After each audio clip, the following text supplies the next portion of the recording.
Now let us go for a next type of a next topic, classification of magnetic material. And generally, magnetic materials will be classified into three types. And those three types of magnetic materials are nothing but, first one is called diamagnetic material, next type is called paramagnetic material, and the third type is called ferromagnetic material. Diamagnetic material, paramagnetic material, ferromagnetic material. Three types of materials will be there. Who is that? Who found? Right. Sound. Whose sound it is? Correct. Yes, it does. I think she is trying to speak something. Who is that? Anjali? Yashika. Jessica.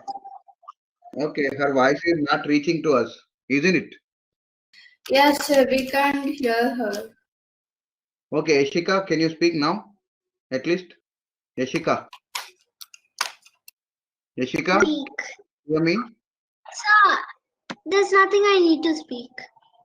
Okay, right. I'm still listening.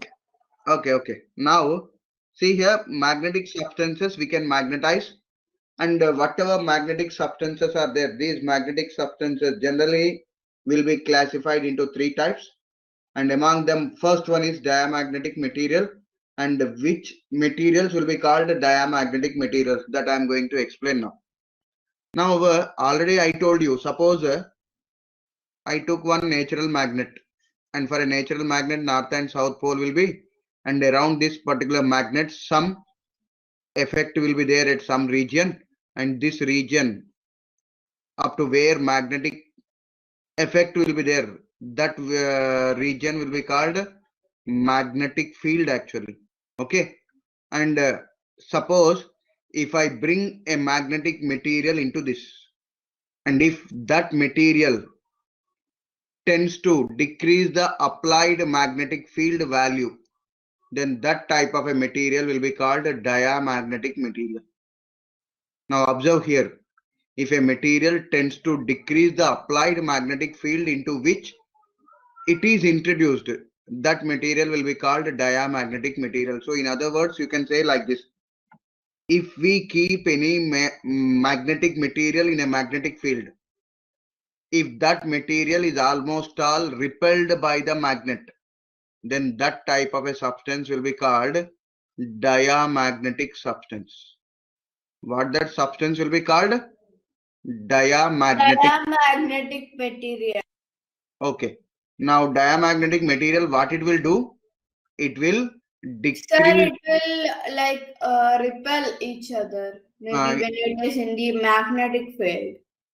It actually, you have to understand like this. First, it will decrease the applied magnetic field. That means whatever the magnetic field is there because of this magnet, that magnetic field will be decreased. Decreased means, in other sense, you can say that it is almost all repelled. So the material which is almost all repelled by a magnet will be called diamagnetic material. Okay, and few examples are given here. And what are the examples of diamagnetic materials? Wood, water, mercury, silver, copper, carbon dioxide. Nitrogen, carbon dioxide, copper, silver. Right. Actually, wood is a non-magnetic substance. Why they gave in this, I don't know. But wood is a non-magnetic substance. Even though you apply any intensity of a magnetic field, you can't magnetize a wood. Isn't it? So that means water, mercury, silver, like silver and copper is already like metals. Then what? This and all are all magnetic substances. Okay, these are magnetic substances. Oh. Water is also a magnetic substance. That means it will have some effect. And the water is a good diamagnetic material. Wood is not there. So this one you have to remove. Actually, wood is a non-magnetic substance. Apart from that, all these are diamagnetic materials only. Water, mercury, silver, copper, carbon dioxide, and nitrogen. All these are examples of diamagnetic materials. That means if I take one silver rod I took, and that silver rod I kept in a magnetic field. That means near to the magnet I brought it. then what must happen? This silver must be repelled. If silver is repelled, then you can say it as a diamagnetic material. And by this property, you can check the purity of a silver actually. How you can check it? Suppose if you take a pure silver and keep it near to the magnet, it will be almost all repelled. And if it is not pure one, then definitely what happens? It will be attracted by the magnet.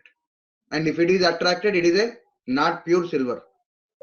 Sir, If it is actually, I would like to ask something that you told it will be like it will decrease the magnetic field and almost be repelled. Then how could we understand that it is repelled? Because it is almost repelled only, right?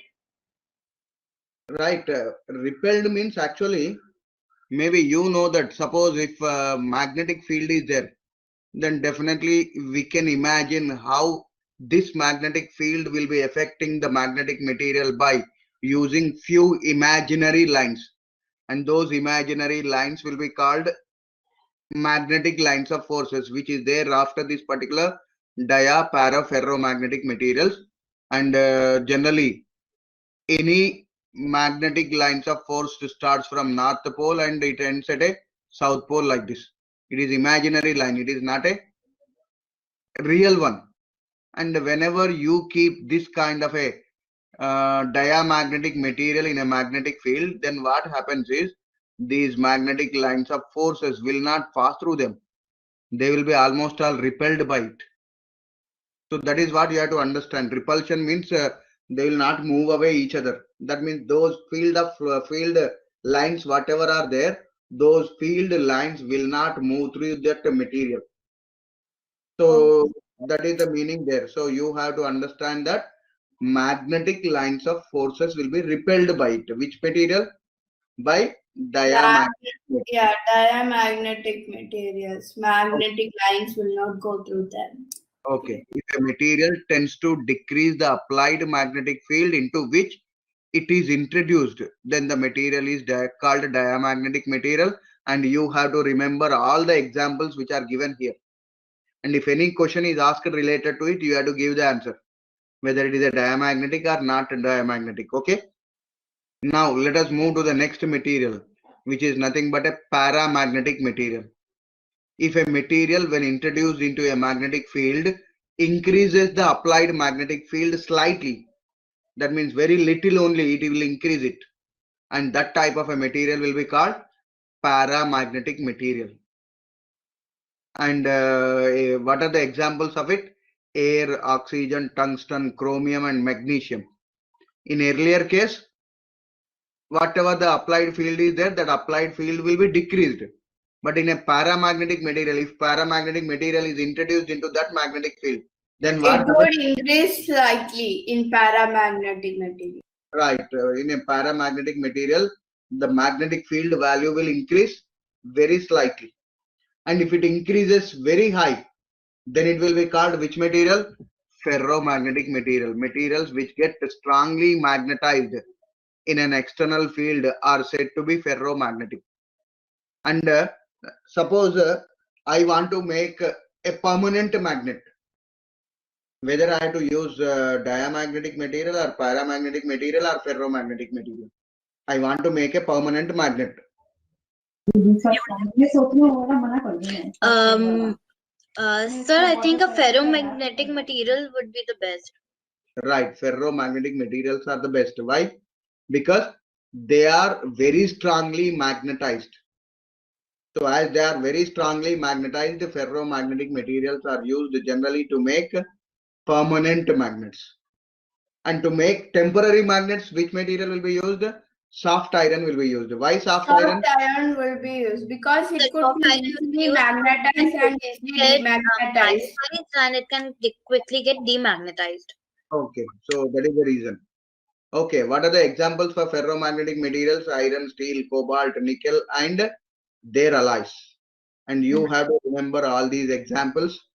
And if any question is asked related, Brass is also an alloy, right? Then it would be a ferromagnetic material. yeah, Okay. alloys, whatever the alloys which are made with these metals definitely will be ferromagnetic materials only. Okay, right. Okay, sir. Next, induced magnetism.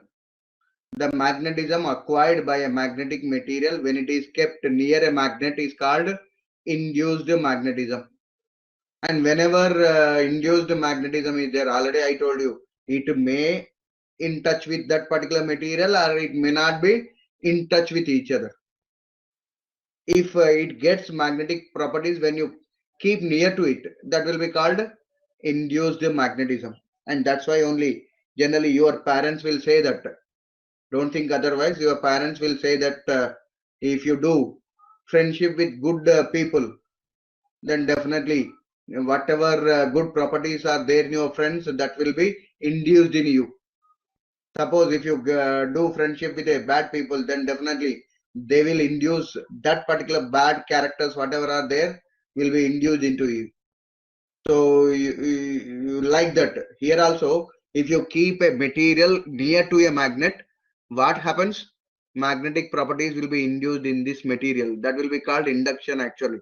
So induced magnetism also will be there, and this induced magnetism is a temporary one. Already I told you, single touch method, double touch method, electrical methods are induced magnetism only, and they are temporary magnets only. That means whatever the magnetism they obtain by that process will be exhibited for some time only, and after that they will lose that particular magnetic property. So this is about induced magnetism. And now let us solve few questions. Tell me, in electromagnet, the wire is wound around paramagnetic material or diamagnetic material or ferromagnetic substances. In electromagnets. Sir, it could be paramagnetic. Right, Yashika. Alloy means mixture of metals. Alloy means mixture of metals. Suppose if I add iron and cobalt, that will be called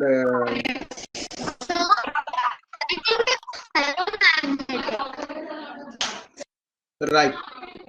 In electromagnet, the wire.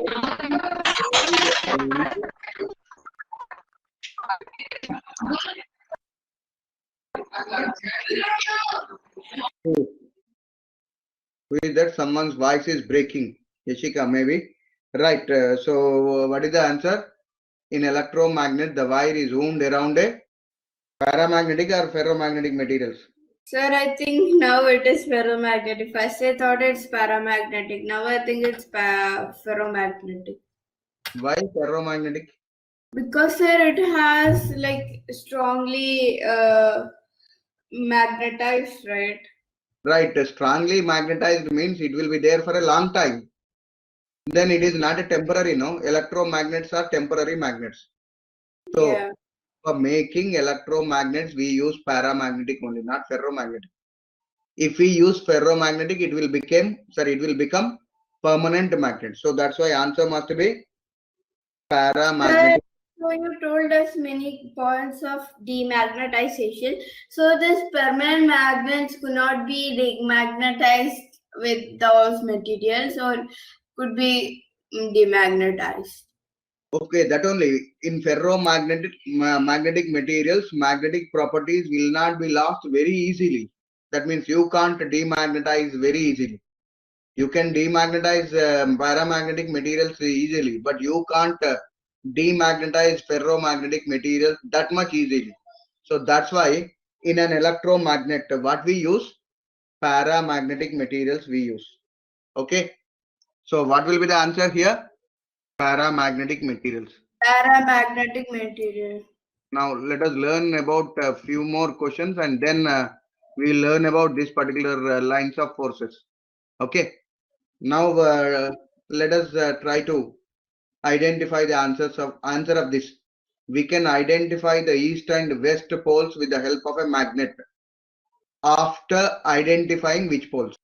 Have you got answer, Pragya? Pragya, type your answer. Anjali, type your answer too. Right. All are giving C answer, north and south. Okay.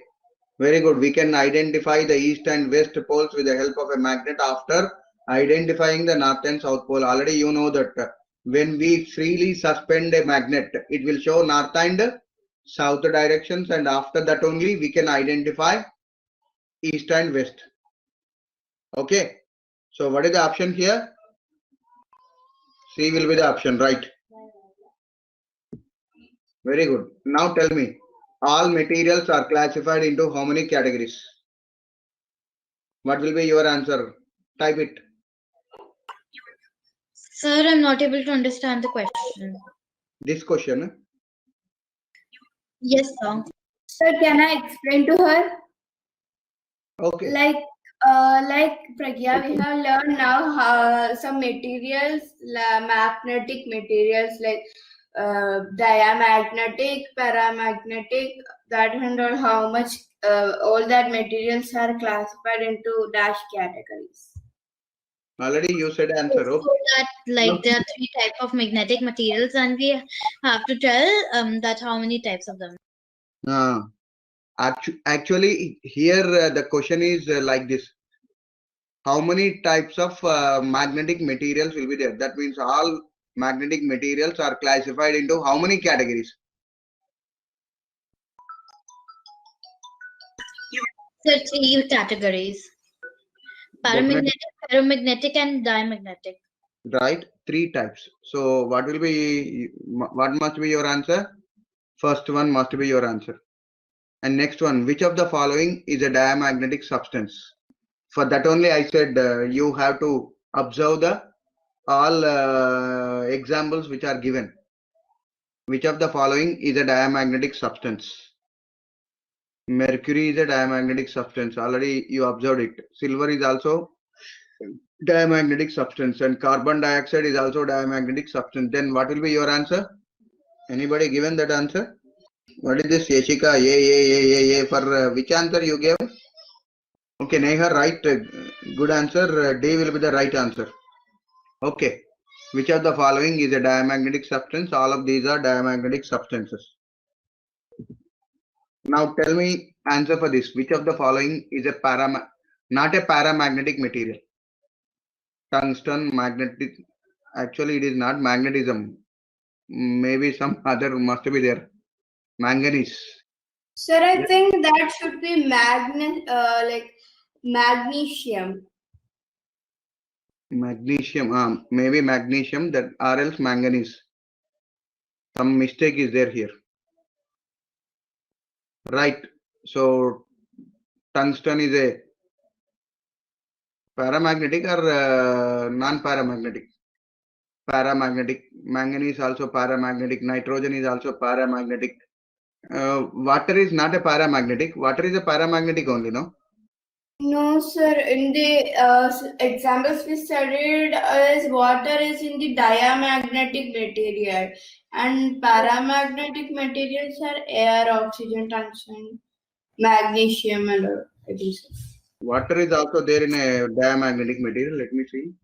Water is a diamagnetic material. Then definitely answer will be water only, right? So water will be diamagnetic material, whereas all other are paramagnetic substances. So now leftover topic is related to only this lines and magnetic field. But before going to learn about this lines and magnetic lines of forces, let me show you one video related to the differences between paramagnetic, diamagnetic and ferromagnetic materials, and later we can understand about it. Okay. So have you observed about different types of magnetic materials? Actually 5 will be there: diamagnetic materials, paramagnetic materials, ferromagnetic materials, anti-ferromagnetic materials, and ferrimagnetic materials. 5 types will be there, but for you only 3 are there. What those 3 are? Paramagnetic materials, diamagnetic materials, and ferromagnetic. Diamagnetic and ferromagnetic. Okay, so 3 you can understand. Maybe you observed about that video, so related to para, dia, and ferromagnetic materials. But apart from that, 2 more also given in that, isn't it? Okay. Okay, sir. So now let us learn about that leftover one slide is there, and if we learn about it, this session can be completed. Okay, right. So lines and magnetic field. Now generally you know that whenever we keep a magnet around it, some effect will be there or not. Whenever we keep a magnet, definitely what will be there around it? Some effect. Some effect like magnetic field will be. Right. So up to what extent that effect is felt, that will be called magnetic field. And to understand about that magnetic field, what we do is we draw few imaginary lines like this. And these imaginary lines, whichever are drawn, will be called lines of magnetic forces or magnetic lines of forces. So generally, these will be called what? Magnetic lines of forces. And these are imaginary lines. They are not a real one. But you can observe them by doing one activity. Now maybe I said about one activity in a previous session. What you have to do, you have to take a magnet and you have to dip that into the sand, and if you remove it from that particular sand, iron filings will be attracted in ends of that particular magnet, and those will be seen like a black color. And after doing that activity, what you do now is you pour that iron filings on a paper, ordinary small paper. You take iron filings, you keep here, and keep magnet down of that paper. Then what you observe is iron filings will be aligned in a particular manner, and that alignment will be there like this only. Like what it will be there? Like this it will be there. That means you can. There is another activity with that we could do. We could keep a magnet under a paper and like put some, or even under a glass, and we can put some like powdered metal or something. Then we could see it clearly. Right. So almost all same process, no? Yes, sir. Yeah, iron filings you have to keep, and down you have to keep a magnet, and then these iron filings will be aligned in a particular manner. Whatever the way they are aligned, that will show about magnetic lines of forces. Yashika, maybe some problem with you. What is that? Again, tell me. Yashika, can you speak? So, I Tell kind me. of got disconnected for a while again. Can you tell me what you were explaining? Right. So I am saying about this. Have you watched that video? No, sir, I got disconnected. Okay. So in that particular video, I shown about diamagnetic material, paramagnetic material, ferromagnetic materials, like that. What are the properties of them and how to understand them? That is there in that video. And apart from that, now you are learning about magnetic lines of forces which are imaginary. So like this is there. Okay. Now magnetic field can be understood by some imaginary lines of forces which are called magnetic lines of forces. And all magnetic lines of forces generally starts from North Pole and they will end at a South Pole. Okay. So actually, whatever examination is going to be conducted tomorrow, in that examination, I have not given this particular topic, which is from magnetic lines of forces. So because of some urgency, let me close this session today. Whatever topics which I covered so far, I hope you understood them. Is it clear for all of you? Only this one topic I will leave, and in the next class I will explain it. Okay, sir. So is it clear other topics? Whatever. Yes, Yes, sir. Excluding these lines and magnetic fields, I think we could cover it in the next session. Next, okay. Next session I will continue with this. Okay. Okay, sir. Okay, sir. Okay. So good night for all. Thank you, sir, and have a nice day. Thank you. Thank you. Have a nice day to you. Thank you, sir. Have a nice day. Right.